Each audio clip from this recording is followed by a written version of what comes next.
जे आमदार खासदार दिव्यांगाचा 5% निधी खर्च करत नाही त्यांचं करायचं काय? अरे या सरकारचं करायचं काय? प्रहार संघटनेचा आज बच्चू कडू यांच्या आदेशाने जिल्हाधिकारी कार्यालयाचे आंदोलन करण्यात आलं। या आंदोलनाला शासन झुकलं आणि आपल्यापर्यंत आलं। त्यांनी आपल्या निवेदनाचा आपल्या आंदोलनाचा आदर करत त्यांनी आज इथं येऊन निवेदन घेतलेलं आहे। यामध्ये प्रहारचा एक फार मोठा विजय आहे। त्या अनुषंगाने अजून एक गोष्ट मला सांगायची वाटते, आदरणीय छावा संघटनेच्या आमच्या ताई मराठवाडा अध्यक्ष आदरणीय ताई आज आम्हाला पाठीमध्ये आले। त्यांची देखील सर्व अपंगाच्या वतीनं मी स्वागत करतो आणि आता आव्हान मी करतो या निमित्तानं आमचं काही बोलू शकतो।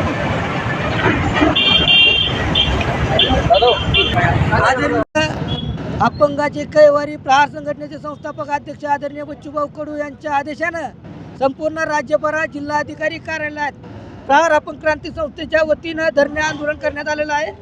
या आंदोलनाच्या विविध मागण्या वारंवार निवेदन देऊन अद्याप देखील मान्य झालेल्या नाहीत, मंजूर झालेल्या नाहीत।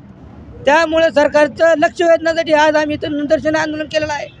त्या आंदोलनाच्या अनुषंगाने प्रशासनाने आमच्या इथं येऊन निवेदन घेतलं आहे।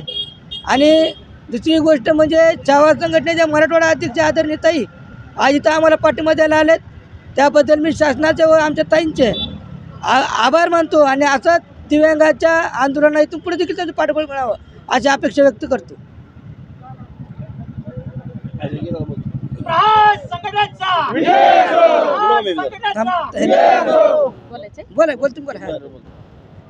मी राजकन्या जावळे पाटील, आज छावा संघटनेचे मराठवाडा अध्यक्ष। आज मी इथं अपंगाचे जे मानधनासाठी जे आंदोलन चालू आहे त्या आंदोलनाची दिशा भरकटत चालली आहे। जी शासनाने मान्य केलं होतं की आम्ही 2,500 देऊ, परंतु अद्याप ही अपंगांसाठी जे झालेली पेमेंट तर झाले का तुमचं वेळेवर पडत नाही आणि ते सर्व सगळ्यांचे जे काय अपंगाच्या पेमेंट असतील पगारी असतील ते वेळेवर पडाव्या। तशा लाडक्या बहिणीच्या जशा महिन्याला पडतात पडाव्या, कारण लाडक्या बहिणींना आमच्यासारख्या लाडक्या बहिणींना आम्हाला कष्ट करता येत नाही, हात इथं मजबूत, तसं अपंगांना मजबूत नाही। त्यांचा संसार किंवा त्यांचं जे उदरनिर्वाह होतो ते त्यांच्या पगारीवरच होतो, तर त्यांच्या वेळेवर पगारी व्हाव्या। अन्यथा त्यांच्या जर वेळेवर नाहीत पगारी झाल्या, जर नाहीतच वेळेवर पगारी झाल्या तर आम्ही छावा संघटना तर छावाच्या स्टाईलला आंदोलन करील आणि प्रहार जनशक्ती अपंगाच्या पाठीशी आम्ही सदैव उभा राहू।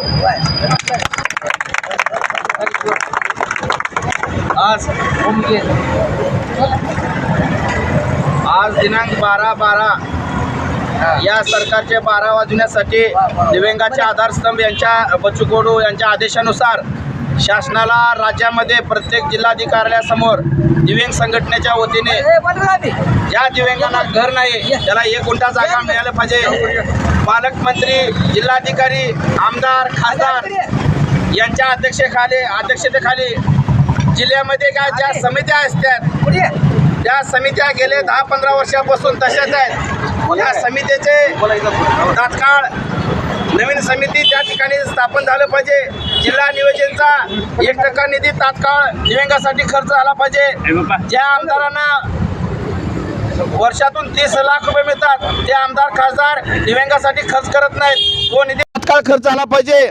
आणि दिव्यांगांना बच्चूभाऊची यांच्या महाराष्ट्राने 2,500 मानधन झाले, परंतु तहसीलमध्ये अनेक जाचकाठीमुळे आणि तिथल्या कर्मचाऱ्याच्या हलगर्जीपणामुळे 2,500 मानधन मिळत नाही। कोणाला 1,500 पडतं, कोणाचं OTPचा प्रॉब्लेम असतात। जाचकाठी रद्द होण्यासाठी सरकारचं लक्ष वेधण्यासाठी भाऊच्या आदेशानुसार मौल काकडे यांच्या प्रमुख उपस्थितीमध्ये आम्ही आज हे आंदोलन केलोय। या आंदोलनाची दखल घेण्यासाठी कलेक्टर साहेब जिल्हाधिकाऱ्याच्या कार्यालयातून आम्हाला तात्काळ या ठिकाणी त्यांचे अधिकारी या ठिकाणी आमचं निवेदन स्वीकारलंय। नुसता निवेदन स्वीकारून चालणार नाही, जर त्याची अंमलबजावणी जर तात्काळ नाही झाली तर येणाऱ्या काळामध्ये ह्याच्यापेक्षाही प्रभावीपणे तीव्र आंदोलन करू असं आम्ही या ठिकाणी जिल्हाधिकाऱ्यासमोर शासनाला इशारा देतोय। आणि एवढंच बोलतो, थांबतो।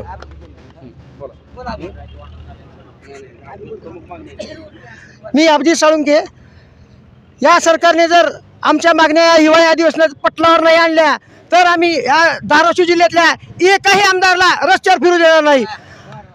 बच्चू भाऊ आमदार विधानसभेतून गेले तर एकही हरामखोर आमदार आमच्याविषयी बोलायला तयार नाही. आता आज आम्हाला बच्चू भाऊची उणीव भासत आहे. त्यामुळे सत्ताधारी आमदार विपक्ष आमदार यांना आमची कळकळी विनंती आहे. गेली 4 महिने झाला घरकुलाचा हप्ता नाही. आमचे दिव्यांग पत्र काढून बाहेर बसलाय. BDOची दखल नाही ना तहसीलदारची दखल नाही ना कलेक्टर ऑफिस दखल नाही. हा आवाज विधानसभेमध्ये जो उठवेल त्याच आमदारचं आम्ही स्वागत करू. नाहीतर आता ताईने म्हणल्यासारखं छावा स्टाईलनं आंदोलन करू आणि प्रहारचा दणका दाखवल्यास आम्ही सोडणार नाही. या ठिकाणी हे आंदोलन आपण इथे थांबवत आहोत. सर्वांनी वेळेवर घरी पोचा आणि राहिलेल्या लोकांनी ऑफिसवर या. ज्यांना ऑफिस